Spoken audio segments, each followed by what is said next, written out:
사회적 기업 함께 일하는 세상에서 이제 대표를 맡고 있는 이철종이라고 합니다. 네, 반갑습니다. 네. 제가 지금 20년째 이 함께 일하는 세상이라는 회사를 하고 있고요. 오늘 글쎄 사회적 경제에 대해서 이렇게 뚜렷한 개념을 제가 전달드리기보다는 사회적 경제 기업이란 곳들이 이런 활동들을 하고 있구나. 사회적 경제 기업이 우리한테 멀리 있지 않고 우리가 또 시도해 볼 수 있고 우리가 지속해 볼 수 있는 그런 영역이 아닐까, 이렇게 좀 인상을 받아가실 수 있는 그런 계기가 되었으면 하는 바람입니다. 대부분의 사회적 경제 기업들이 거의 전 분야에 진출해 있는데요. 이익의 극대화 쪽에 집중돼 있지 않고 그 비즈니스의 지속 가능성, 여기서 얘기하는 지속 가능성은 이익을 많이 발생시켜서 얻어지는 지속 가능성이 아니고요. 그 사회의 어떤 지속 가능성들을 이어갈 수 있게끔 하는 선순환의 고리를 형성할 수 있는 비즈니스들을 어떻게 만들어갈지를 고민하고 그것들을 실현하는 게 사회적 경제 기업이라고 말씀드릴 수 있을 것 같아요. 지금 정부에서 육성하고 제도적으로 지원하는 사회적 경제 기업 유형이 사회적 기업, 협동조합, 마을 기업, 자활 기업 이렇게 얘기를 합니다. 근데 사례에 나오는 기업가 분들은 거의 대부분 다 10년 이상 기업을, 사회적 경제 기업을 창업하고 경영하고 계신 분인데요. 여기 이제 공공미술 프리즘이라는 곳은 지역 도시재생, 지역 활성화, 지역의 문화를 심는, 그러니까 건물을 지어내고 개발의 방식이 아니라 소통과 어떤 공존의 방식을 통해서 지역 활성화 부분들을 만들어내는 거죠. 지역 소멸의 위기를 갖고 있는 지역에 가서는 할머니 할아버지들하고 청년들이 같이 소통하게끔 해서 그 지역의 청년들이 이주하고 거주해서 일종의 새로운 문화 특구를 형성하는 방식을 통해서 지역을 활성화시킬 수 있는 모델들을 만들어가는 기업이고요. 그렇기 때문에 당연히 수익률이 높진 않아요. 그렇지만 사회적 필요가 계속 요구되고 지역들에서 계속 찾는 거죠.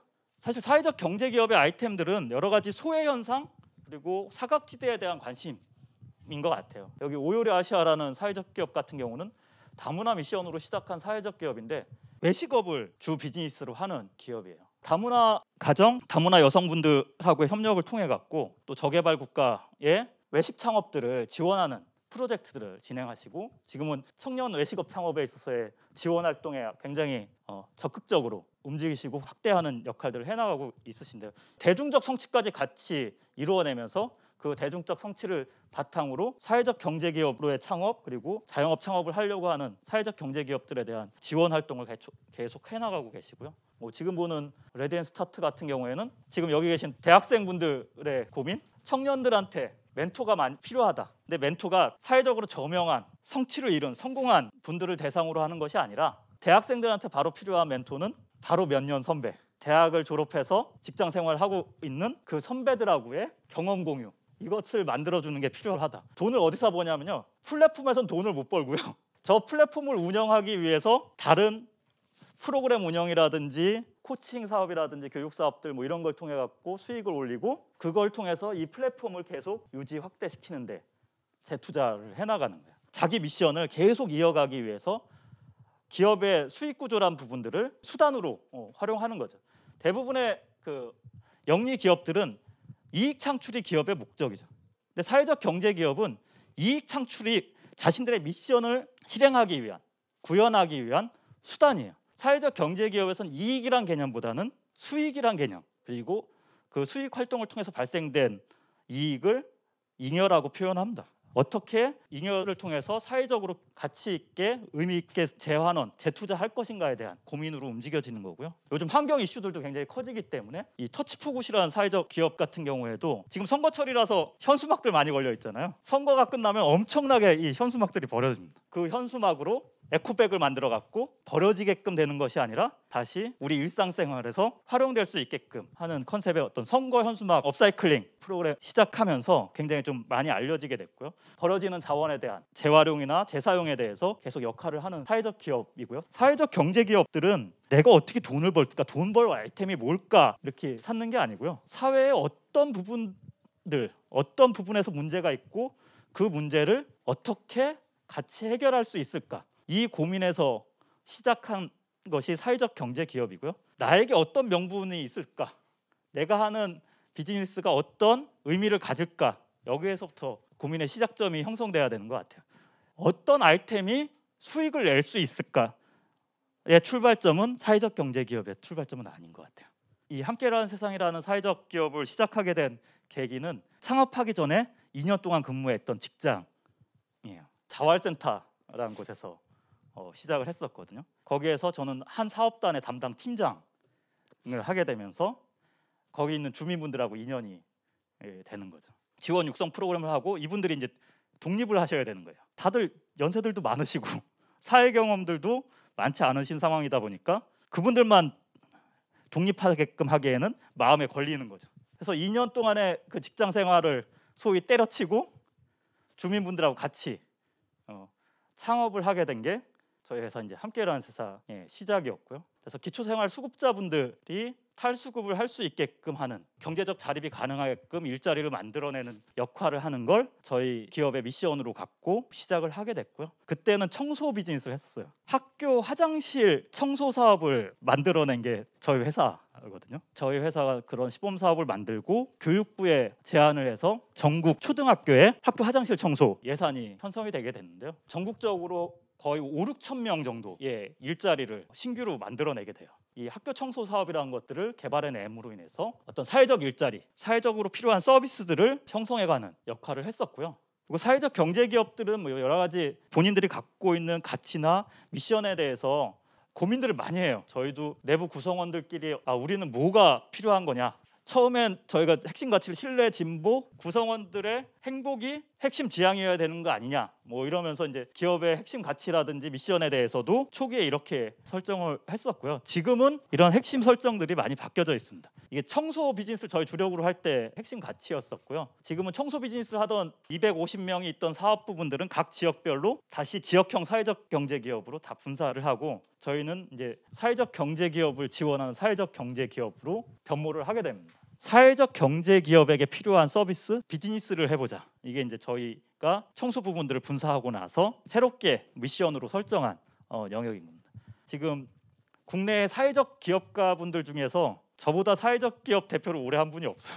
제도화된 유형의 사회적 기업 유형에서는 제가 사회적 기업 경영을 가장 오래 한 사회적 기업가이거든요.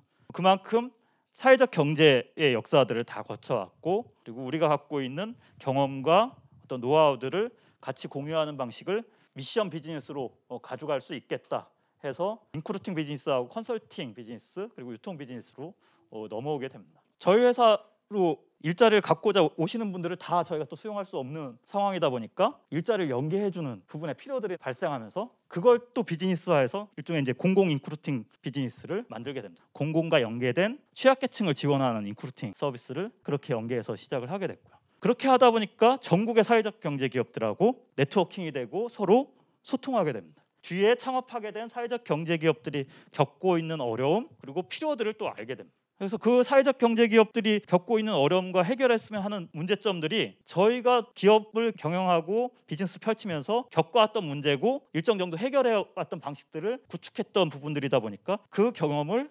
나눠주는 걸 통해서 또 한 번의 비즈니스 모델을 만들게 됩니다. 그렇게 사회적 경제 기업들의 어려움들을 풀어주는 과정들을 하게 돼서 여러 가지 제도도 만들게 되고요. 저희가 이제 사회적 경제 기업을 위한 수의계약 제도라든지 제한경쟁 입찰이라든지 단순히 비즈니스 모델만 만드는 것이 아니라 정부의 정책 그리고 공공재정 사업들을 형성해 나가는 정책 제안자로서의 기능까지도 같이 하게 되면서 어떤 사회 구조에 대한 변화까지 같이 기여하는 역할들을 하게 됩니다. 그리고 그런 부분들을 정보로 제공해서 다양한 미션을 갖고 있는 사회적 경제 기업들이 그 영역에서의 어떤 기회들을 만들어갈 수 있게끔 하고요. 또 저희가 그런 경험을 갖고 있다 보니까 많이는 못했지만 청년 기업 쪽에 투자를 진행한 경험도 갖게 되고요. 지역의 청년들과 소통하는 청년 사회적 경제 기업을 지원하는 경험을 그렇게 가져보는데요. 결국 궁극에 와서 이제 종점에 오니까 유통업을 하게 된 이유가 있습니다. 취약계층 고용형 사회적 기업들이 굉장히 많거든요. 그럼 취약계층 직원분들의 일자리를 계속 유지해내려고 하면 매출이 형성돼 줘야 되잖아요. 공감마켓정이라는 브랜드로 유통 사업을 시작하게 되고요. 사업을 통해서 수익을 낼 수 있겠다, 이익을 낼 수 있겠다로 사업 아이템이 시작된 것이 아니라 취약계층 분들한테 필요하겠구나. 이런 것들이 사회적 경제 기업에게 절실하구나. 우리가 그 부분에 있어서 역할을 할 수 있으면 의미가 있겠다. 그것이 비즈니스로 만들어지는 온라인 유통 채널 쪽에서의 판매라든지 대형 오프라인 유통 채널에서의 판매들을 모색하고 실험을 해봤습니다. 그리고 4년 동안의 경험을 바탕으로 결론을 내린 것이 대자본 유통 채널에서의 탈피예요. 그래서 저희가 올해 실험하고 도전하는 것은 수도권 동네 상점 유통 체인화를 통한 사회적 경제 상품 유통 플랫폼 구축입니다. 도시의 동네 상점과 비수도권의 지역 경제에 있는 제조 사회적 경제 기업 간의 유통 결합 그리고 유통 연계 협력 비즈니스 모델을 만드는 걸 저희 회사 20년 차에서 새롭게 도전하는 비즈니스 과제로 갖고 지금 실험을 하고 이제 구축을 해가고 있는 단계입니다. 이런 기업으로까지 올 거라고는 생각을 못했거든요. 단순히 그냥 그때 같이 창업하셨던 분이 저 포함해서 이제 4명이 요 4사람 먹고 살 것만 어떻게 해결해 보자 그걸로 시작했는데 4명의 먹고 살 거리를 어느 정도 해결해 가니까 10명의 먹고 살 거를 해결해 보고 싶은 욕구가 생기고요. 한 100명의 먹고 살 거를 만들어 보고 나니까 우리 사회에서 같이 먹고 살 수 있는 것도 한번 만들어 보고 싶은 욕구가 생기는 거죠. 그리고 그것들을 달성하고 이룰 때마다 그 성취감과 그리고 무언가를 이루어내고 기여했다는 만족감을 자신이 갖게 되는 거죠. 꼭 경제적으로 엄청난 이익을 얻는 것은 아니지만 사회적으로 내가 성취하는 부분들 그리고 사회적으로 자신이 인정되어지는 부분들을 겪게 됨으로 인해서 사회적 경제 기업가들이 경제적으로는 어려울 수 있는 환경 속에서도 포기하지 않고 여전히 그런 미션 비즈니스들을 계속 지속해가는 것이 아닌가 싶습니다. 이 강의를 통해서 사회적 경제에 대해서 단 몇 분만이라도 조금 관심을 갖고 창원 지역 내에서 사회적 경제 기업과의 연계라든지 사회적 경제 창업을 좀 시도하시는 분들이 생기면 오늘 강의가 아주 보람 있는 강의가 되지 않을까 싶습니다. 오늘 제 강의는 이상 마치도록 하겠습니다. 예, 감사합니다.